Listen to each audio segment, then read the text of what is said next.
يا الله، شوف خي هذا الملاكم المسلم الأمريكي مشلب كلامه موزون ومرتب ويصلح أن يكون في خطبة جمعة. والله دمعت عيني وأنا محيت المقطع الأول اللي عملته عشان ما تقولوا عملها خصوصي.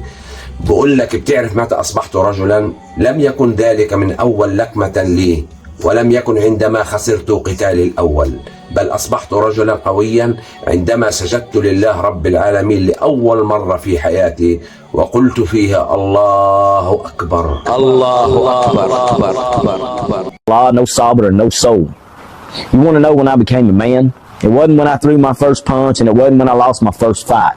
It was when I bowed my head to the ground and said Allahu Akbar. When I realized that strength ain't how hard you hit, but how much you can restrain. That courage ain't fighting for your pride, but standing firm for truth when the whole damn world calls you wrong.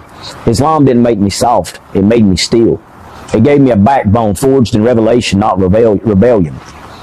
When I read the Quran and Islam and I see men, real men, Khalid ibn Walid, the sword of Allah who never lost a battle but cried when he died in bed because he wanted to die on the battlefield. Ali ibn Talib, the lion-hearted, who could crush a warrior and then feed an orphan in the same breath. And the Prophet Muhammad, sallallahu alaihi wasallam, the gentlest to his wives, the bravest in battle, the first to forgive and the last to flee. That's manhood. That's not the kind you flex, but it's the kind you live.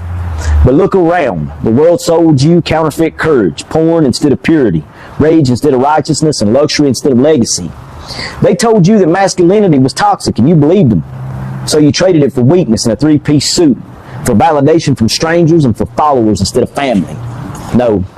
Real masculinity is submission, not to a woman and not to government, but to God, but to Allah. A real man stands before his Lord 5 times a day and he says, guide me, Allah, strengthen me, Allah, forgive me, Allah. He defends truth, honors women, and feeds the poor, and fears no one but Allah. That's the kind of man I'm trying to be. That's the kind of man we need again. So to my southern brothers, to my city brothers, to every man born into confusion and craving, find your direction before you find your mirror, and then turn back to the book that made warriors humble and kings tremble. Don't bow to a politician and don't kneel to a paycheck. Bow to the one who made you from dust and still calls you his servant. You can raise cattle, ride horses, shoot straight, build barns, and bury your dead. But if you don't know your Lord, you're still lost in the field. So rise up. Put down your ego, pick up your prayer rug, be like Khalid, unbreakable, be like Ali, merciful and mighty, and be like Muhammad, the mercy to mankind. Because the world don't need more cowboys, it needs more men of God.